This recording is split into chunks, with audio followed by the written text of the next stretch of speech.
Beta, Beta,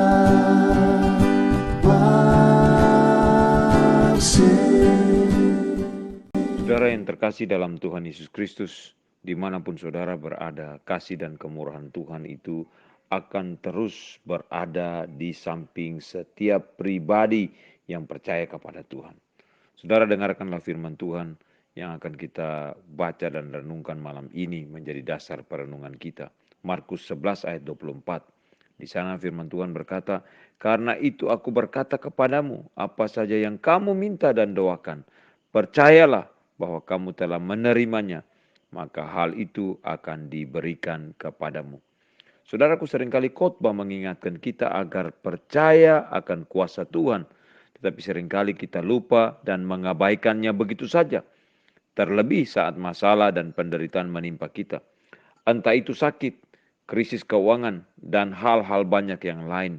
Kita panik, kita stres, kita kecewa, kita mengeluh kepada Tuhan. Dalam Ibrani pasal 11 ayat yang pertama dikatakan, iman adalah dasar dari segala sesuatu yang kita harapkan dan bukti dari segala sesuatu yang tidak kita lihat. Namun saudaraku, sudahkah kita memahami dan mengaplikasikan iman tersebut dalam kehidupan kita secara nyata? Yakobus menegaskan di dalam Yakobus pasal yang kedua ayat 17 bahwa iman tanpa perbuatan pada hakikatnya adalah mati. Iman perlu adanya tindakan yang membuktikan bahwa kita benar-benar percaya pada kuasa Tuhan. Sebab seperti tubuh tanpa roh adalah mati, demikian jugalah iman tanpa perbuatan-perbuatan adalah mati. Yakobus pasal 2 ayat 26. Saudaraku, saat kita berada di lingkungan gereja, di pertemuan-pertemuan ibadah, atau dalam persekutuan-persekutuan saudara seiman, iman kita diteguhkan oleh doa, kesaksian, puji-pujian yang kita naikkan atau yang bersama-sama kita naikkan ke hadapan Tuhan, ke hadirat Tuhan. Terlebih saat pemberitaan firman Tuhan disampaikan, iman kita pun menyala-nyala.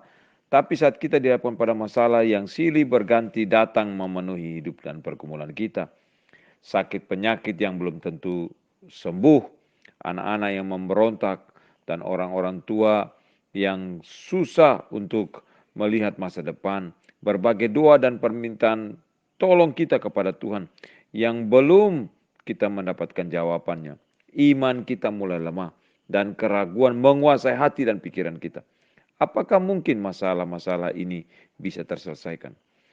Dokter mungkin sudah memvonis bahwa sakit tidak bisa disembuhkan. Adalah pertanyaan di dalam hati dan pikiran di antara kita. Apakah Tuhan sanggup menyembuhkan? Nah saudaraku, Markus pasal 9 ayat 23 berkata, tidak ada yang mustahil bagi orang yang percaya. Artinya di sini bahwa penyerahan diri secara total kepada Tuhan. Percaya itu menyerahkan diri secara total kepada Tuhan. Bagian kita hanya percaya. Dan bagian Tuhan adalah melakukan apa yang kita percaya. Tuhan berkata, sesungguhnya barang siapa berkata kepada gunung ini beranjak dan tercampaklah ke dalam laut. Asal tidak bimbang hatinya, tetapi percaya bahwa apa yang dikatakannya itu akan menjadi, akan terjadi.